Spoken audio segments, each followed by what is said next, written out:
Sixers have a tough couple of games coming up, and if they don't get Joel Embiid and Paul George back, it might be dark times ahead. 76ers had a Halloween party, and I made a comment about Joel Embiid in a Batman costume that somebody on Instagram didn't like. And Doc Rivers is about to be fired from the Milwaukee Bucks, which means we have to talk about whether or not we would trade for Giannis Antetokounmpo in some type of fantasy land. Coming right up.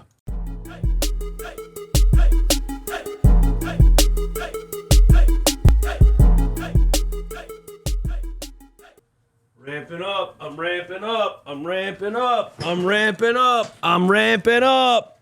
I'm ramping up to start the show, ladies and gentlemen. Listen. Here's what we got to talk about. Give me 1,000 likes on the video, all right? Subscribe to the channel. We're almost at 25,000 subscribers. Thank the basketball gods. There's a cop outside. Or an ambulance or something. Thank the basketball gods that we do not have a Sixers game tonight. Another day off. That's nice. We get to put ourselves through misery again tomorrow night against the Memphis Grizzlies, who just smacked the Milwaukee Bucks. We will get into all of that. This is brought to you by Game Time Ticket app. Download the Game Time Ticket app and use promo code CLNS for $20 off your ticket purchase. And DraftKings Sportsbook. New users get $200 in bonus bets when you bet just $5 using promo code RUNITBACK. Let's get into the business.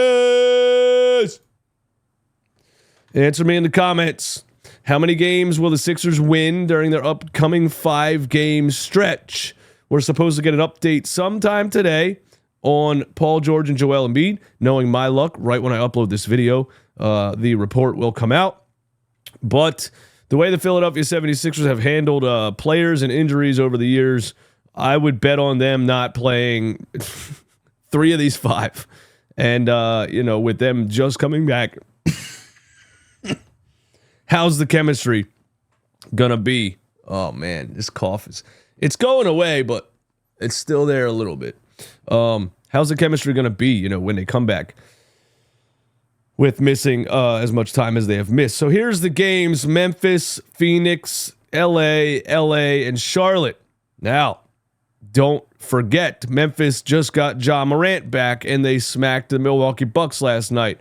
Milwaukee Bucks are trash, but that's a pretty damn good team with Ja Morant leading the charge. He had a 30-point triple-double, 14 assists. You know the drill.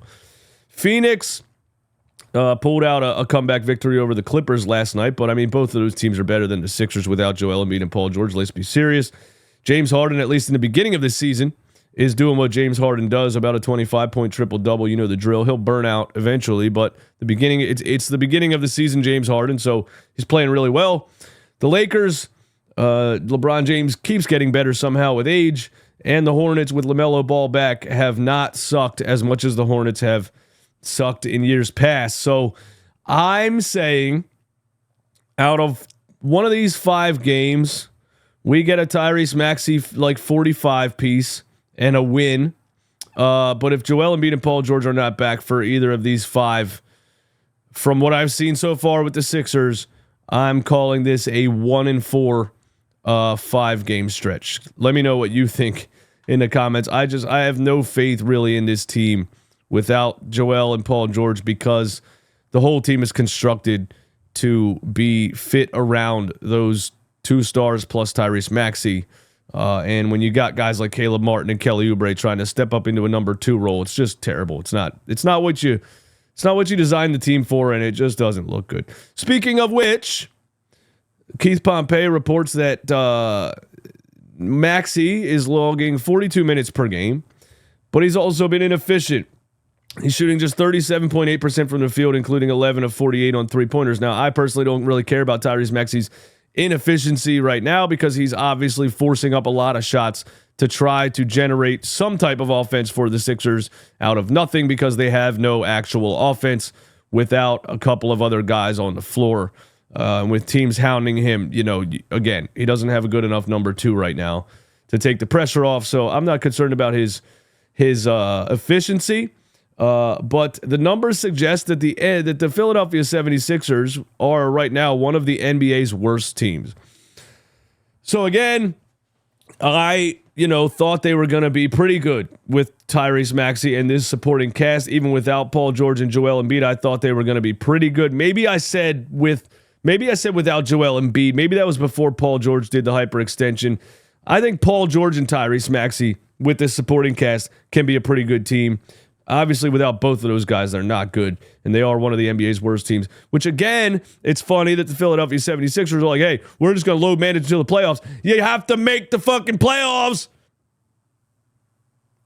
You load manage until what playoffs, bro? Playoffs? We can't even win a game, and you want to talk about playoffs.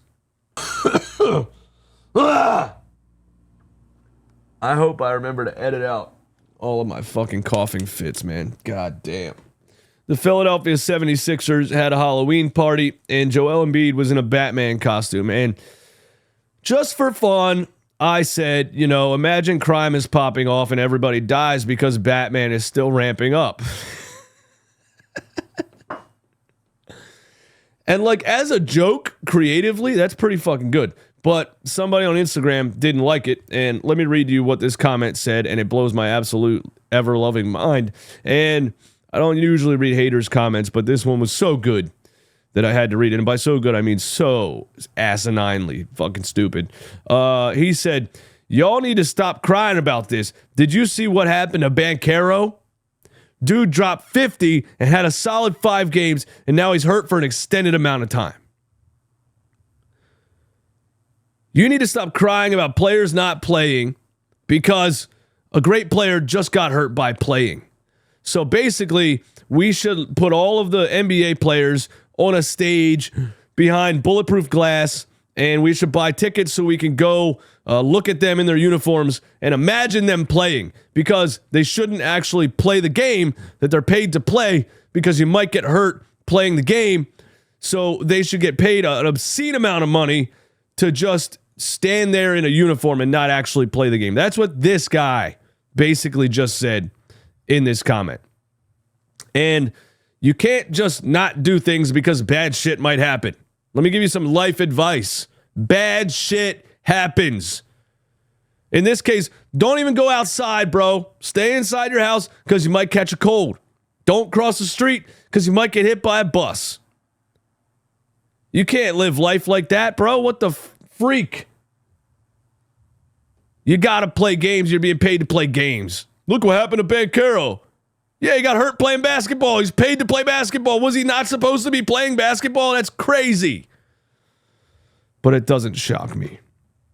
But anyway, shout out to the 76ers Halloween party, I guess. I don't know. I'm just not in the mode right now to see shit like this. You know what I mean? This is like when the Eagles fans booed Santa Claus, and everybody's mad at us for booing Santa Claus, but we were just up by 2 touchdowns on the Cleveland Browns, blew the entire lead with 5 minutes to go into half, and went into halftime losing the game. We were pissed off, and then they roll out Santa Claus. I don't want to fucking see Santa Claus. Boo! That's how I feel about you showing me the 76ers Halloween costumes. Cool, bro. Don't give a fuck. Get on the court. Take the stupid motherfucking Batman costume off and get on the damn court. Okay. Let's talk about the Doc Rivers stuff and why we have to talk about Giannis Antetokounmpo. Last night, I almost hit a parlay, but the Clippers choked at the end. It was a 3-game parlay. I had the Clippers over the Suns. The Clippers choked, by the way. Get $200 in bonus bets on DraftKings Sportsbook when you bet just $5 using promo code RUNITBACK, new users only. I almost hit a parlay. The first 2 legs of that parlay was Memphis over Milwaukee. That was the easiest game I've ever bet on in my life. Hold on a second. The Milwaukee Bucks, who are actively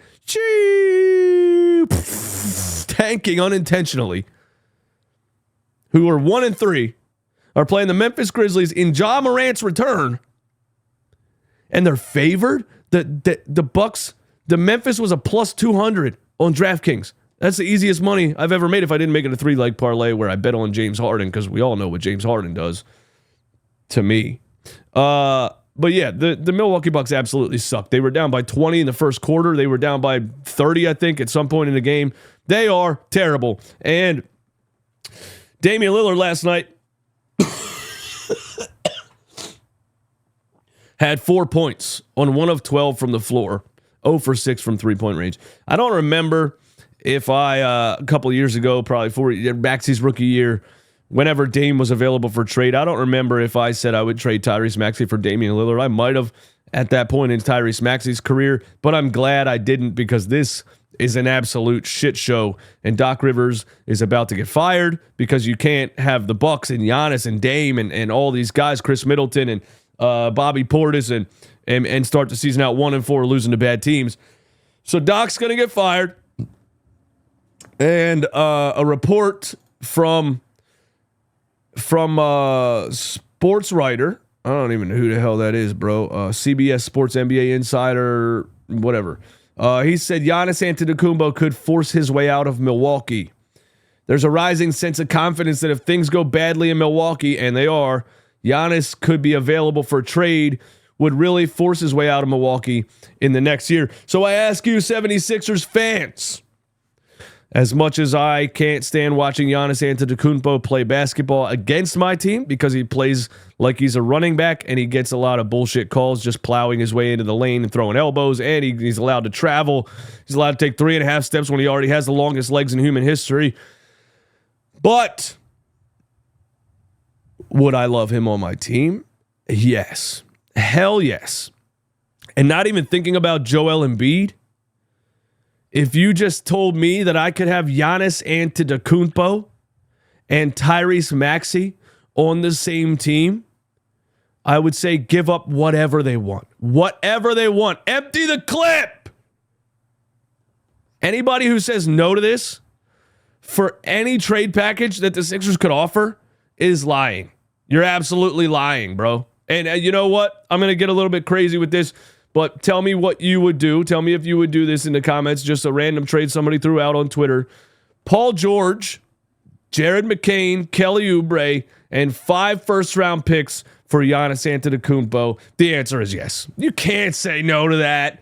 34-year-old Paul George on a $200 million contract. See ya. Jared McCain might have a nice potential in the NBA. Bye, Jared, and your TikToks. I like you a lot. You're a good player, and you've impressed me a lot. But see you later. Kelly Oubre, nice guy. Take your BMX bike and ride the hell out of here. And 5 firsts, I don't care. If we had 10 firsts, give them all 10. I don't care. The answer to this is yes. And I'm going to get a little bit crazier. I would trade right now Mr. Knee Condition Joel Embiid for Giannis Antetokounmpo. I don't even think the Bucks would do that, because where can you go with Joel Embiid at this point? He might be done. But give me your thoughts on that in the comments. You can't say no to that. If you give me Tyrese Maxey and Giannis Antetokounmpo on the same team, a player who's relatively healthy, usually most of the time, who's 29 years old, does not have a knee condition, and you're going to get 3 to 5 more great years out of him, yes, you absolutely do that. Give me Tyrese Maxey and Giannis Antetokounmpo, and let me build the team around those two. And we can forget about, hoping and praying that Joel Embiid is one day going to be healthy. I love Joel Embiid. He's one of my favorite 76ers players ever. I think he's the most skilled center I've ever watched. But sadly, we got to keep it a buck. He can't get on the court. And he's 30 years old. He's had multiple meniscus surgeries. His knees might be fried, bro. His knees might be barbecue chicken at this point. It might be time to move on. I don't think you can trade him, because I don't think he has any trade value. But if Giannis Antetokounmpo somehow would be the answer to that, that's, in my opinion, a best case scenario. Let me know what you think in the comments. Hit the like button, subscribe to the channel. I'll see you guys soon. Peace.